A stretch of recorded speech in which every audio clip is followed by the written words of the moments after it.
I 32F, got married 8 months ago after being in a relationship for 4 years. Everyone attended the wedding except my parents and my sister Madeline, 30F.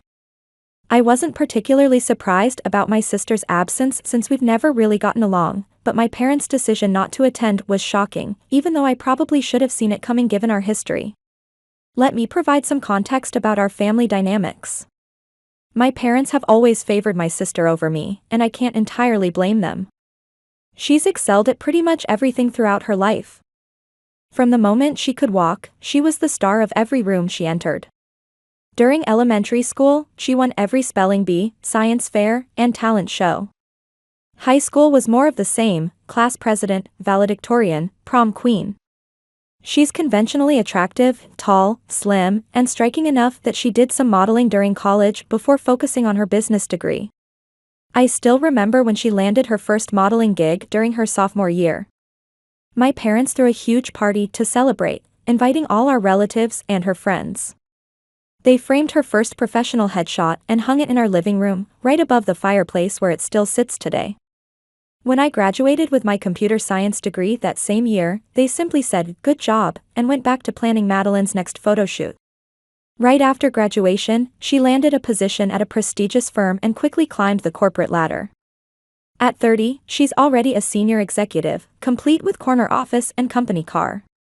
Meanwhile, I work as a mid-level software developer at a decent tech company. It's a good job, and I'm proud of what I do, but it's not the kind of career that makes parents brag at family gatherings. I'm also shorter and heavier than my sister. Growing up, my mother constantly put me on diets, signed me up for exercise classes I didn't want to take, and made not-so-subtle comments about my appearance. Madeline never has trouble with her weight, she'd say, or, if you just tried a little harder, you could look as nice as your sister. By high school, I'd learned to tune out these comments, but they still left their mark. I've come to terms with these differences over the years. It used to hurt that my parents never showed the same pride in my achievements as they did in Madeline's, but I eventually accepted it. What choice did I have? I spent years trying to earn their approval, joining clubs they suggested, taking classes they recommended, even briefly attempting modeling myself, which was a disaster that my sister never lets me forget. But nothing was ever good enough. They were obsessed with my sister's accomplishments, and I was just the other daughter. At some point in my mid-20s, I stopped trying to impress them. I focused on building my own life, advancing in my career on my own terms, and developing relationships with people who valued me for who I am. Honestly, things got much better after that. I maintained surface-level contact with my parents to avoid drama, knowing they were always conscious about keeping up appearances. We'd meet for obligatory holiday dinners and occasional family events, where I'd smile and nod while they gushed about Madeline's latest promotion or boyfriend or vacation home. They didn't seem to mind my emotional distance since they had Madeline to dote on. Then I met my husband through a mutual friend at a tech conference. Unlike my family, he really saw me, from the start. He appreciated my dry sense of humor, my coding skills, and yes, even my body type. He never once compared me to anyone else or suggested I should change. After 4 years of dating, he proposed during a quiet moment at home, just the two of us with takeout and our favorite show playing in the background. It was perfect. When I got engaged last year, I naturally informed my parents. Their reaction should have been my first warning sign. Instead of congratulations, there was just silence. Then my mother asked if I was sure I wanted to rush into this, and suggested I might want to get in better shape before the wedding.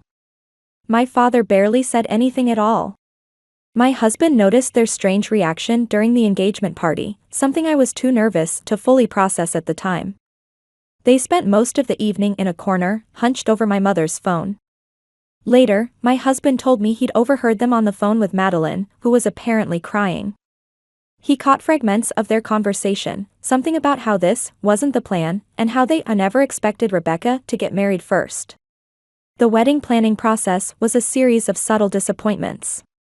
My mother, who had already created multiple wedding Pinterest boards for Madeline, despite her not being engaged at the time, showed no interest in helping me choose a venue or dress. When I found my dress, a simple but elegant A-line gown that made me feel beautiful, my mother's only comment was that it was practical and was suitable for my figure. I ended up doing most of the planning with my future mother-in-law, who treated me like the daughter she never had. I sent both electronic and physical wedding invitations, meticulously checking and double-checking the guest list with my husband to ensure no one was forgotten. The electronic invitations had red receipts, so I know my parents received theirs. When I noticed they hadn't RSVP'd, I tried calling, texting, and emailing multiple times. They either ignored my messages or replied with vague excuses about being very busy and needing to check their schedules. I had my hands full with wedding preparations, so I couldn't spend too much energy worrying about it. My in-laws were wonderfully supportive, helping with everything from flower arrangements to seating charts. My husband's sister even threw me a beautiful bridal shower, where the absence of my own family was painfully obvious but never mentioned. The wedding day itself was lovely, despite my parents' absence. We had a morning ceremony in a garden venue, followed by a relaxed afternoon reception. Everyone commented on how happy and in love we looked, and they were right. But there were moments, like during the father-daughter dance I didn't have, or when I saw the empty seats in the front row, when their absence felt like a physical ache. After the wedding and honeymoon, I needed answers. When I finally got through to them on the phone, they claimed they were deeply hurt because they never received a formal invitation. My mother went on a long tirade about how inconsiderate I was, how she had always dreamed of helping plan her daughter's weddings, and how she couldn't believe I would exclude them from such an important day. This confused me because I knew for certain we had sent them both types of invitations. When I checked our records during the call, I confirmed that we had definitely sent them. We even had the delivery confirmation for the physical invitation. They were trying to gaslight me, but I didn't confront them about it. I simply apologized for the mistake and ended the call. My husband later pointed out several instances that made their true motives clear. Like how they seemed stunned rather than happy when we announced our engagement, or how they kept making excuses to avoid helping with wedding preparations. He hadn't mentioned these observations earlier because he didn't want to add to my stress during wedding planning. But looking back, the pattern was obvious. They couldn't handle the fact that I, the less successful daughter, was getting married before their precious Madeline. Their attitude only confirmed what I'd always known but tried to deny, that in their eyes, I would never measure up to my sister. The saddest part was realizing that even my wedding day, which should have been about celebrating love and new beginnings, became another battlefield in their ongoing campaign to maintain their perfect family image, with Madeline at the center. Recently, I heard through family members that Madeline got engaged to someone she's been dating for a year. My parents are apparently planning an extravagant wedding for her, speaking openly about their excitement in family group chats I'm not part of. They're already bragging about booking exclusive venues and designer dresses, with my mother accompanying Madeline to private fittings at high-end boutiques, all the mother-daughter moments I was denied. What's interesting is that many of our relatives are now declining to attend Madeline's engagement party and wedding. It seems my parents' behavior at my wedding became something of a talking point in family circles. When relatives ask why my parents skipped my wedding, I simply tell them what I believe to be true, that they couldn't handle me getting married before their favorite daughter. I don't embellish or seek sympathy, I just state the facts as I understand them. A few days ago, my parents contacted me, accusing me of deliberately trying to ruin Madeline's wedding. They claim that the relatives they've spoken to are making excuses not to attend any of her wedding events. My sister vented to a cousin, who told her that people are hesitant to attend because they've heard about how my parents treated me. My parents insist I'm spreading malicious rumors because I'm jealous of my sister's upcoming grand wedding. But here's the thing, I'm just telling people what actually happened. If the truth makes them look bad, maybe they should reflect on their actions rather than trying to blame me for the consequences. The situation continues to evolve, and I'm finding it increasingly difficult to maintain any pretense of a relationship with my parents. Their actions around my wedding finally showed me that no matter what I do, I'll never be enough for them. The hardest part isn't even their absence from my wedding anymore, it's accepting that the loving, supportive parents I always wanted never really existed. I'll update if anything significant changes, but for now, I'm focusing on building a life with someone who truly values me for who I am. Update 1, it's been 2 weeks since my last post, and a lot has happened. After reading your supportive comments, I finally decided to confront my parents directly about their behavior at my wedding and their recent accusations about me ruining my sister's big day. When they started bombarding me with texts about their damaged reputation in the family, I decided it was time to lay everything out on the table. During our phone conversation, my parents immediately launched into accusations, claiming I had orchestrated this whole situation because I was jealous of Madeline. Instead of defending myself as I usually would, I did something I've never done before. I agreed with them, but not in the way they expected.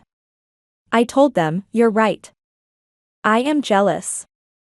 Not of Madeline's success, not of her looks, not of her career. I'm jealous of the unconditional love and support you've given her, something you never even tried to give me." The line went quiet for a moment. Then my mother started saying how I was being dramatic, how they had always treated us equally. That's when something inside me broke. Years of suppressed feelings came pouring out. I told them about every birthday where my achievements were overshadowed by Madeline's latest accomplishment. About the time my mother canceled my high school graduation dinner because Madeline had a modeling callback. About how they spent more on her prom dress than they did on my entire college textbook budget for a year.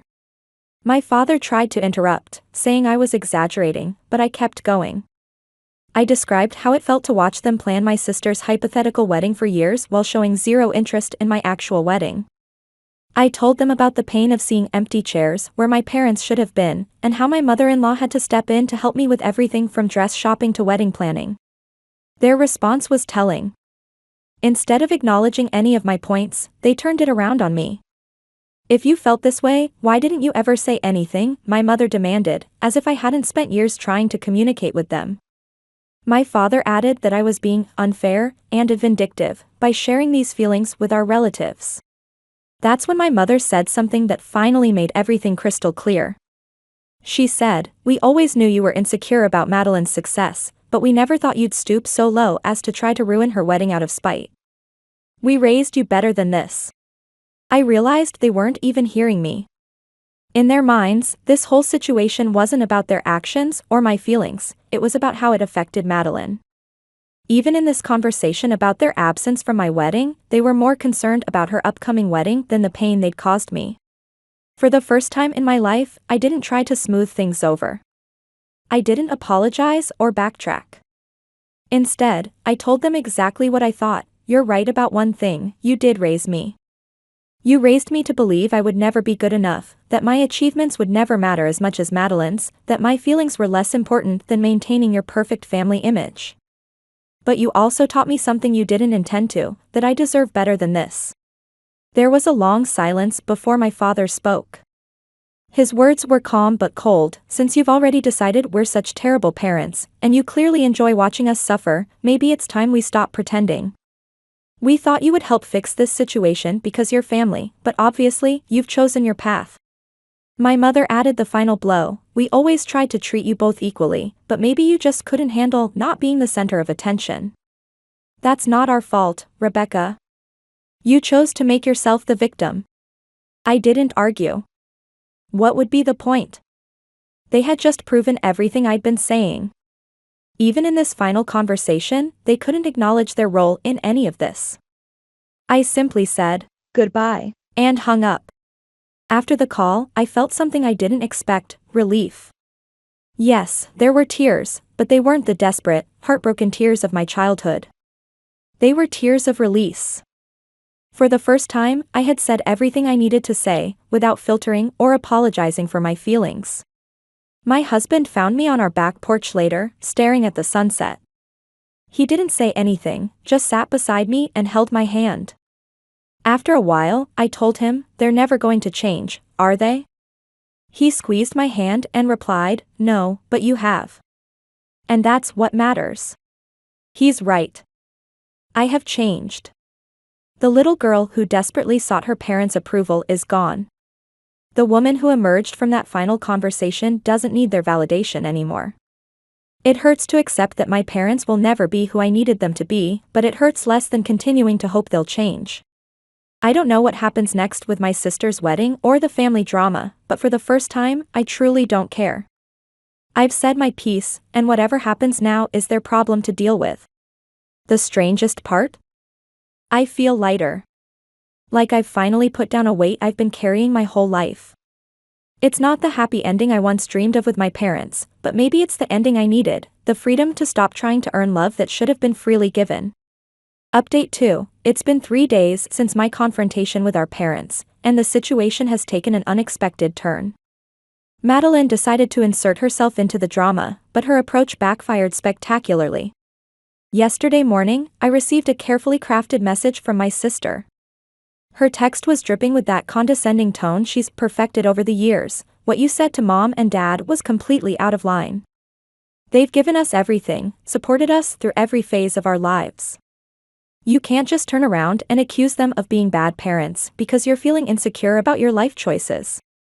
The message continued with her usual mix of subtle digs and moral superiority. I know your wedding wasn't exactly what you dreamed of, but that's no reason to try to ruin mine.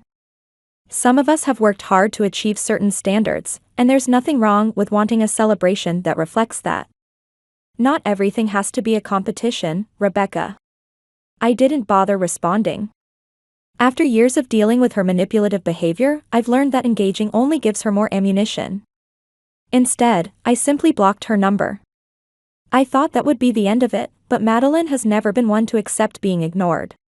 A few hours later, my husband called me at work, laughing so hard he could barely speak.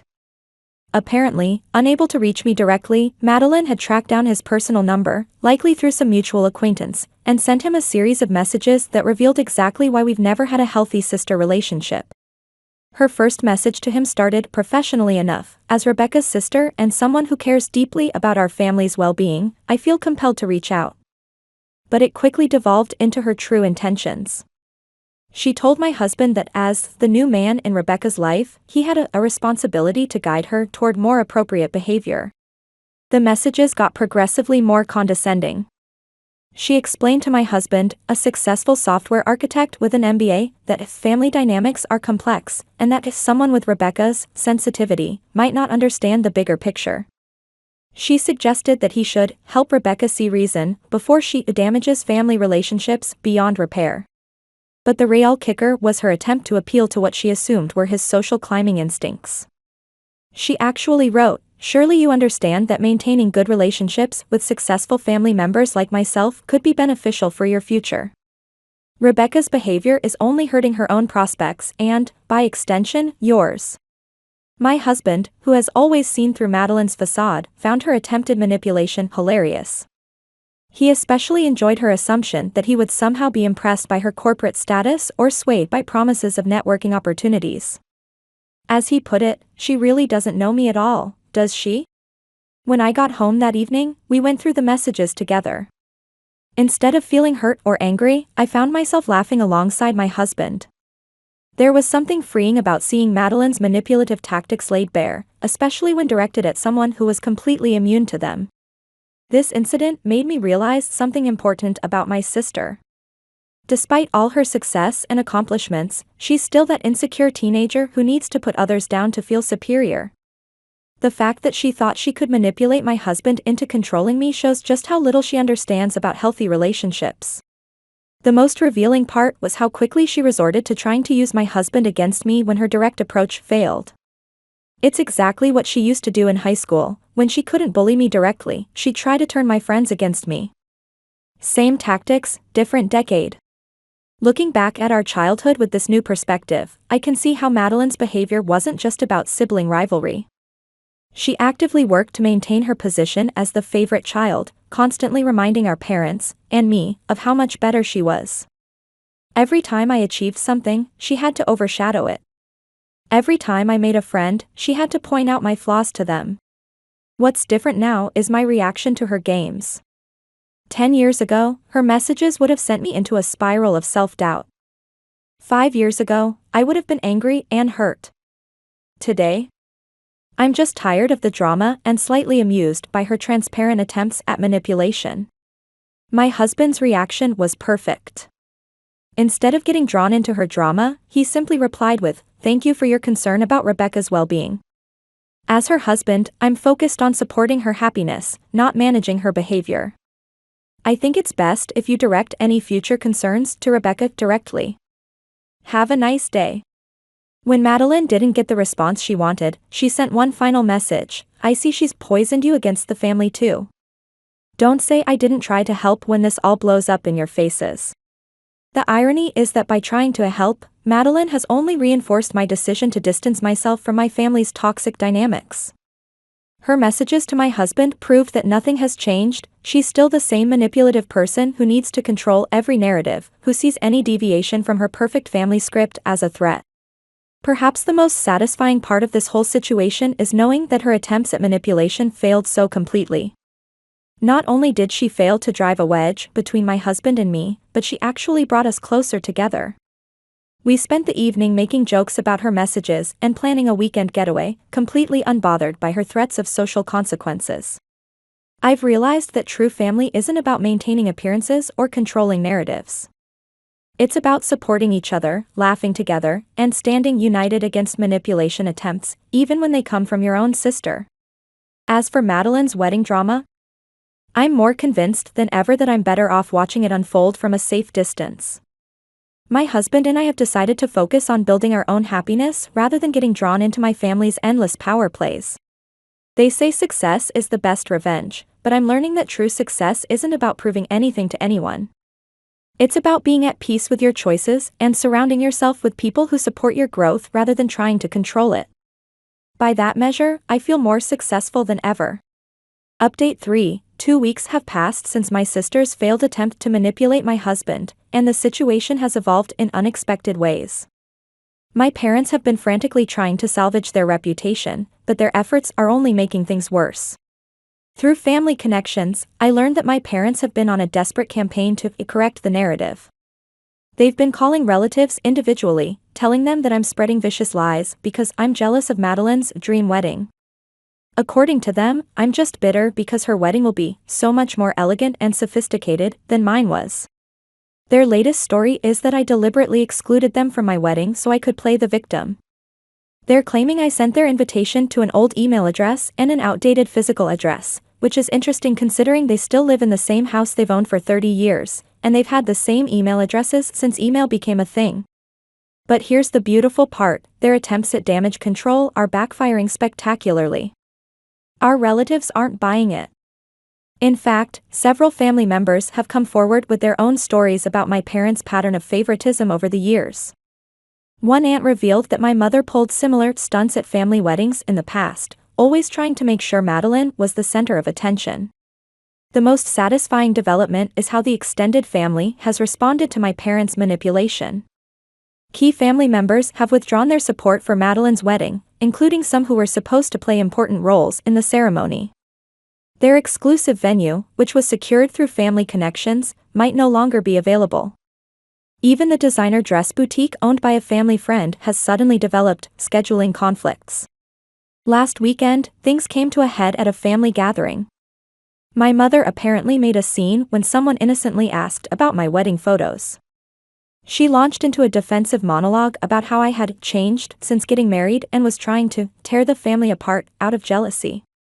Her outburst backfired, shocking several relatives who hadn't known about the situation and further damaging their carefully maintained image. What's particularly ironic is that my parents' desperate attempts to preserve their perfect family facade are what's destroying it. Every time they try to explain away their absence from my wedding, they end up revealing more about their true nature. The more they try to paint me as the villain, the more people see through their manipulation. Family members who had previously stayed neutral are now taking sides. Even my father's brother, who had always remained quiet to keep the peace, recently reached out to apologize for not speaking up sooner about their treatment of me. He and his family have decided not to attend any of Madeline's wedding events. I haven't responded to any of this directly. I don't need to. The truth is doing all the work for me. Every time my parents or Madeline try to spin the situation, they end up exposing more of their toxic behavior. All those years of keeping quiet, of accepting their treatment to keep the peace, it turns out peace was just another word for enabling their behavior. My husband summed it up perfectly. They spent years building a facade of the perfect family, but they built it on a foundation of favoritism and emotional manipulation.